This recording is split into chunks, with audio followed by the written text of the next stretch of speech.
अस्सलाम वालेकुम बच्चों, उम्मीद है आप लोग खैरियत से होंगे। आज हम बाब नंबर 16 सीरत तैयबा सबक कुरैश की मुखालफत और आप सल्लल्लाहु अलैहि वसल्लम की साबित कदमी की पढ़ाई करेंगे।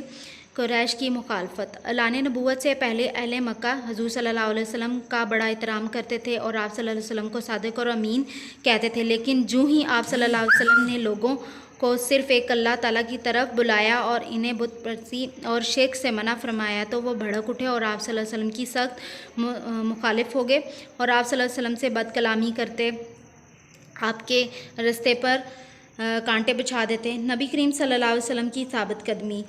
कुरैश नबी करीम सल्लल्लाहु अलैहि वसल्लम की तालीमात को मनसूख करने के लिए छोटे प्रोपोगंडे करने लगे और कुरान मजीद अल्लाह ताला का कलाम नहीं है बल्कि पहले लोगों के किस्से और कहानी थे। जब कुरैश ने आप सल्लल्लाहु अलैहि वसल्लम के चचा अबू तालिब से कहा कि वो आप सल्लल्लाहु अलैहि वसल्लम की तबलीग के काम से रोकें तो आप सल्लल्लाहु अलैहि वसल्लम ने अपने मोहतरम चचा से फरमाया, अल्लाह की कसम, अगर ये लोग मेरे दाएं हाथ पर सूरज और बाएं हाथ पर चाँद भी रख दें फिर भी मैं अपना काम जारी रखूँगा यहाँ तक कि इस्लाम फैलाए जाए और इस्लाम फैलाते हुए मेरी जान चली जाए। बच्चों, आप लोगों ने इसकी पढ़ाई सफ़ा नंबर 37 से 39 तक अपने वालिदैन के साथ पढ़ाई करनी है। शुक्रिया।